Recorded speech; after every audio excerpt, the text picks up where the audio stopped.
sont ces personnes à qui Jésus va dire au dernier jour, retire-toi de moi, je ne t'ai jamais connu. Et pourquoi? Deuxième partie. Inclinons la tête pour la prière. Notre Dieu, notre Père, ton cet esprit nous parle, car Jésus-Christ veut nous sauver. Veuille, Père éternel, ouvrir notre intelligence à ta parole. Nous t'en prions au nom de Jésus-Christ et pour sa gloire. Amen. Ces paroles difficiles, Jésus-Christ aura du mal à les prononcer parce que Jésus-Christ nous aime et il veut sauver le maximum de personnes. Mais qui sont ces personnes à qui Jésus va prononcer ces paroles? Retire-toi de moi, je ne t'ai jamais connu, vous qui commettez l'iniquité. Et pourquoi Jésus-Christ va-t-il prononcer ces paroles? Parce que ces personnes n'ont pas compris quelque chose d'important. Ces personnes n'ont pas compris que le Saint-Esprit est vivant et qu'il habite en eux. C'est ce que nous lisons dans 1 Corinthiens chapitre 3 et au verset 16. Ne savez-vous pas que vous êtes le temple de Dieu et que l'Esprit de Dieu habite en vous? Pourquoi est-ce que le Saint-Esprit habite en elle? Pourquoi est-ce que le Saint-Esprit habite en nous? C'est ce que ces personnes n'ont pas compris. C'est parce que tout simplement, le Saint-Esprit veut les enlever dans leur fausse doctrine, apprise parfois dès leur enfance.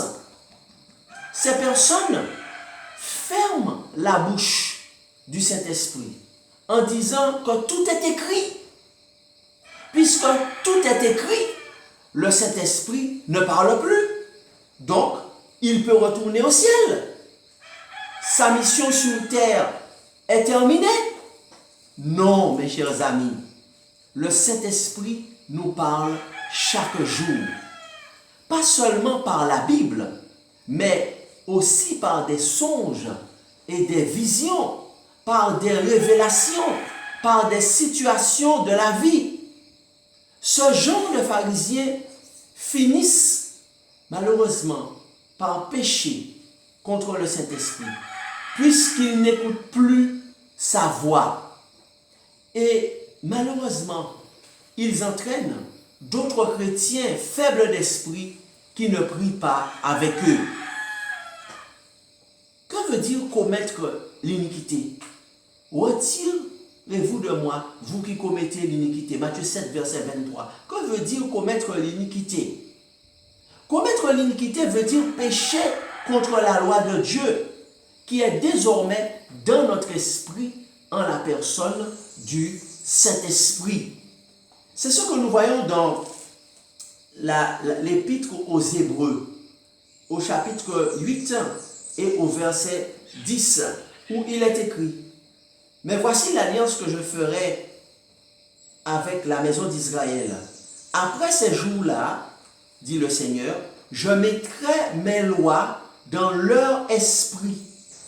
Je les écrirai dans leur cœur et je serai leur Dieu et ils seront mon peuple. Je mettrai mes lois dans leur esprit. En effet, commettre l'iniquité veut dire pécher contre la loi de Dieu qui est désormais dans notre esprit. Car je mettrai mes lois dans leur esprit, dit l'Éternel. Le seul péché qui n'a pas de pardon, c'est le fait de résister à la voix du Saint-Esprit, qui sera attristé et qui va partir. Et lorsque le Saint-Esprit n'est pas là, Satan prend la place et nous donne sa marque. Qui d'autre le Seigneur Jésus-Christ va-t-il mettre dehors? Il va dire, retire-toi de moi, je ne t'ai jamais connu. Qui d'autre? Le Seigneur Jésus-Christ va mettre dehors tous les religieux. En effet, Jésus avait dit ce qu'est la religion. C'est pourquoi il va mettre dehors ces personnes, alors nous lisons dans Jacques chapitre 1, l'épître de Jacques au chapitre 1 et au verset 27, ce qu'est la religion. Jésus a déclaré, la religion pure et sans tache, ou la religion pure et sincère devant Dieu notre Père, consiste à visiter les orphelins et les veuves dans leur affliction et à se préserver des souillures du monde. Nous reprenons, la religion pure et sainte et sincère consiste à visiter les orphelins et les veuves dans leur affliction et à se préserver des souillures du monde. Donc, Jésus a dit que la religion pure et sincère, c'est lorsque nous nous préoccupons des malheureux qui sont autour de nous. C'est pourquoi Jésus a déclaré que j'ai eu faim et vous m'avez donné à manger. J'ai eu soif et vous m'avez donné à boire. J'étais nu et vous m'avez vêtu. Car la vraie religion selon Dieu ne consiste pas à être dans un mouvement ou à être dans une église ou d'appartenir à une organisation religieuse. Non, Jésus a révélé à la femme samaritaine les deux secrets pour qu'elle puisse la recevoir dans son royaume ou pour qu'il puisse nous recevoir dans son royaume. Notre statut, notre salut, consiste non pas à être des religieux. Notre salut consiste non pas à être des religieux, mais les deux secrets révélés à la femme samaritaine, c'est la manière dont nous adorons Dieu.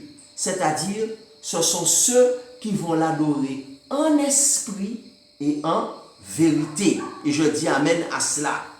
Ce sont ces deux caractéristiques que Dieu recherche dans les chrétiens aujourd'hui. Car Jésus-Christ a déclaré ceci, car l'heure vient dans l'évangile de Jean, au chapitre 4 et au verset 23, Jésus a déclaré, mais l'heure vient et elle est déjà venue où les vrais adorateurs adoreront le Père en esprit, c'est-à-dire selon le Saint-Esprit, et en vérité. Car ce sont là les adorateurs que le Père demande. Donc, l'heure vient et elle est déjà venue où ceux qui sont remplis du Saint-Esprit vont adorer Dieu dans toute la vérité. N'est-ce pas? Et c'est le Saint-Esprit qui va les conduire dans la vérité, qui est Jésus lui-même. Alléluia! Gloire à Dieu.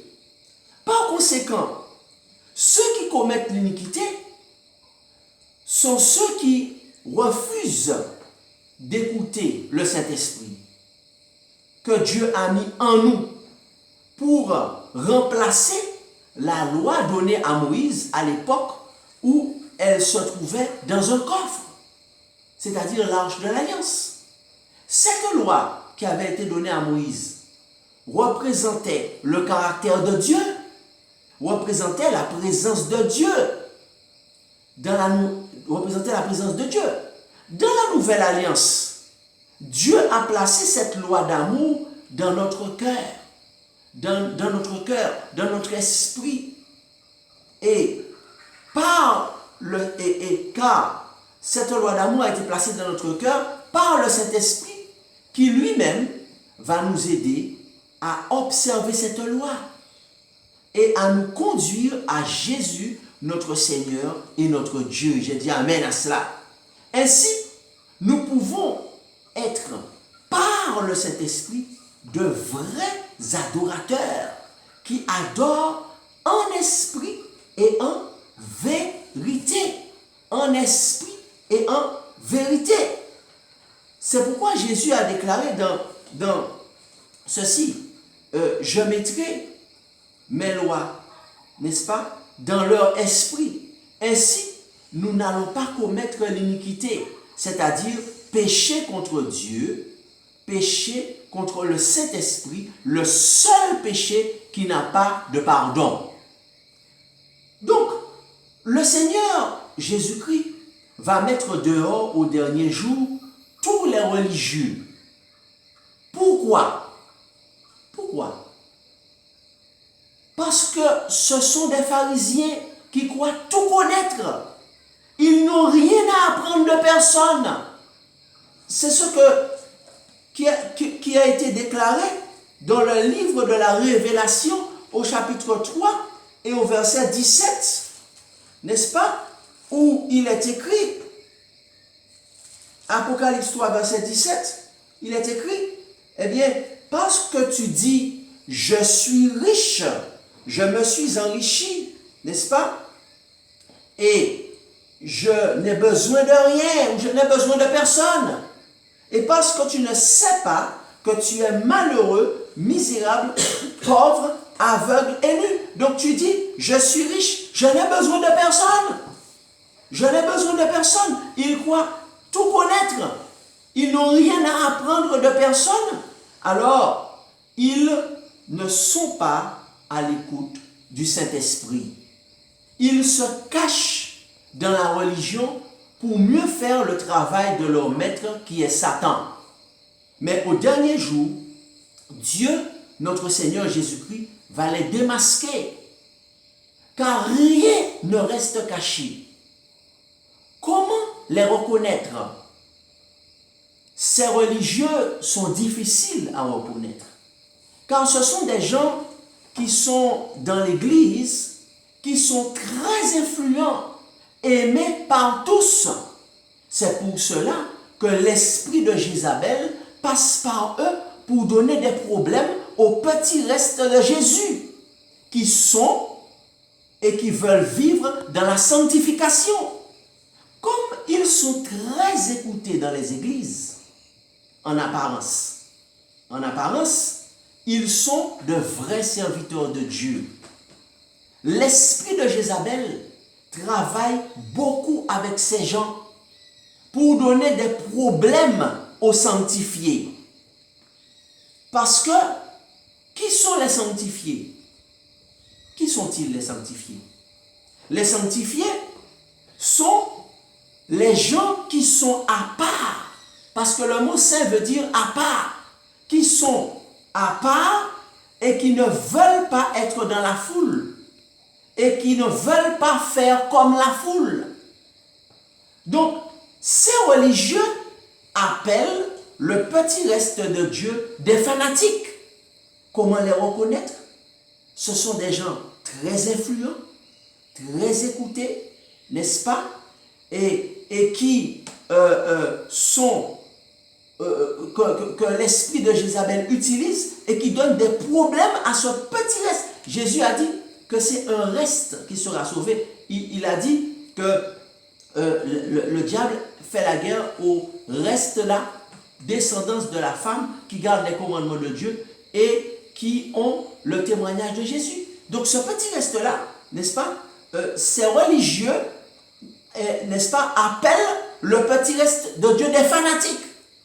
Ces religieux les qualifient, les sanctifiés de fanatiques, n'est-ce pas? Et pourtant, par contre, Jésus appelle les religieux, Jésus a un terme avec lequel il les appelle. Jésus les appelle tombeaux blanchis. En effet, on peut les reconnaître par leur manière de prêcher. Ils prêchent souvent en utilisant la doctrine de leur église. Ils ne disent pas « le Saint-Esprit m'a donné un message, le Saint-Esprit m'a parlé », mais ils sont toujours en train de prêcher soit la doctrine de leur église ou avec des messages trouvés dans des livres. Et ils combattent les gens qui ont un message du Saint-Esprit. Ils ont horreur d'entendre que un sanctifié dire « le Saint-Esprit m'a parlé ». où j'ai eu une révélation. Pourquoi est-ce que les religieux, poussés par l'esprit de Jézabel, ont horreur d'entendre les sanctifiés dire « le Saint-Esprit m'a parlé » ou « j'ai eu une révélation ». Pourquoi? Eh bien, tout simplement parce qu'ils sont conduits par l'esprit de Jézabel. Et je dis hélas à cela. En effet, depuis à l'époque de l'Ancien Testament, ce mauvais esprit au service de Satan en personne, n'est-ce pas, n'aimait pas les prophètes. Ce mauvais esprit n'a jamais aimé les prophètes. Et Jézabel a tout fait pour tuer Élie, le prophète, n'est-ce pas? Et nous voyons cela dans 1 Roi, chapitre 19, et le verset 2. Ce mauvais esprit était déjà à l'œuvre, existait. Ce n'est pas un esprit qui agit depuis les temps modernes, n'est-ce pas? C'est un mauvais esprit qui agit depuis fort longtemps contre les sanctifiés, contre les hommes de Dieu.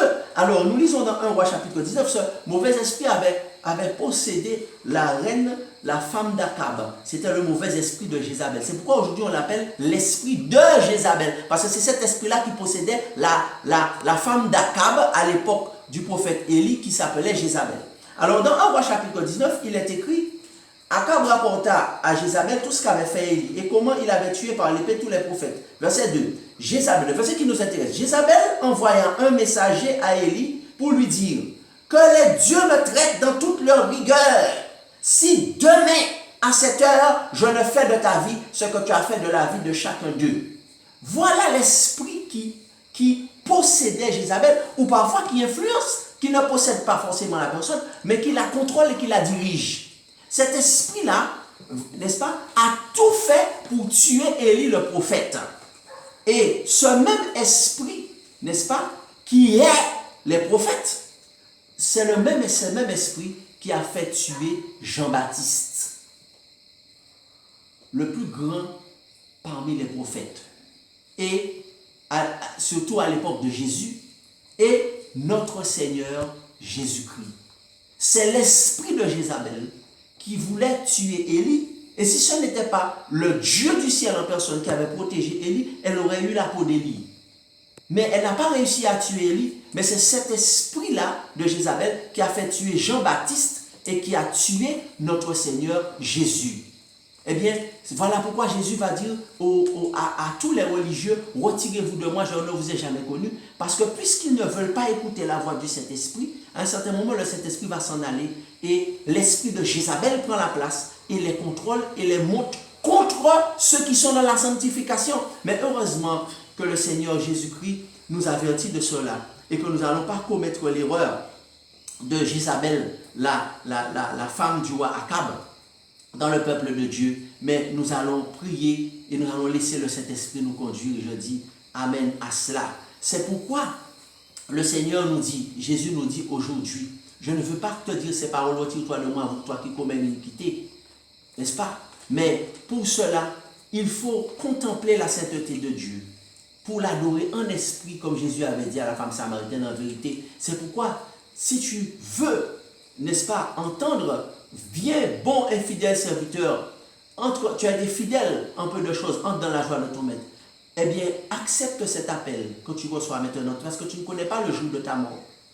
Accepte cet appel qui dit: quand je regarde ta sainteté, quand je contemple ta beauté, n'est-ce pas, je n'ai qu'une seule envie, c'est de t'adorer en esprit et en vérité, c'est-à-dire en me laissant conduire par le Saint-Esprit qui est en moi, en écoutant sa voix et en suivant, non pas une partie de la vérité ou ce qui m'arrange, mais toute la vérité qui est Jésus. Et je dis Amen à cela.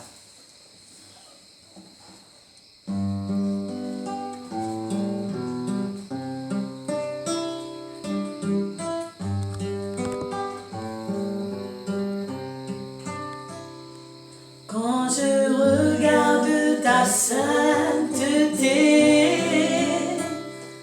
et quand je contemple ta beauté, les choses qui m'entourent ne valent plus rien pour moi.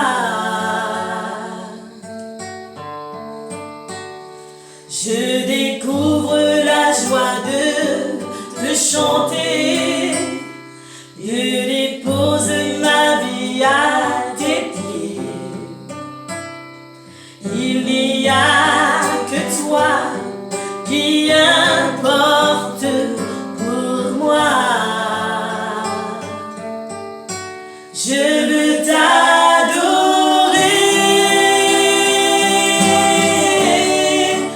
oui t'adorer.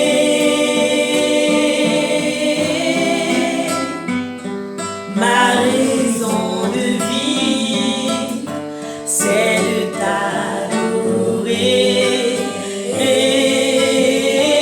Je veux t'adorer, oui t'adorer.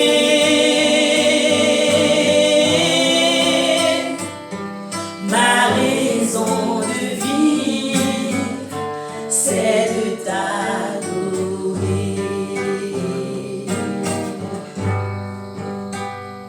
Quand je regarde ta sainteté et quand je contemple ta beauté, les choses qui m'entourent ne valent plus rien pour moi. Je découvre la joie de te chanter, de déposer ma vie à tes pieds. Il n'y a que toi qui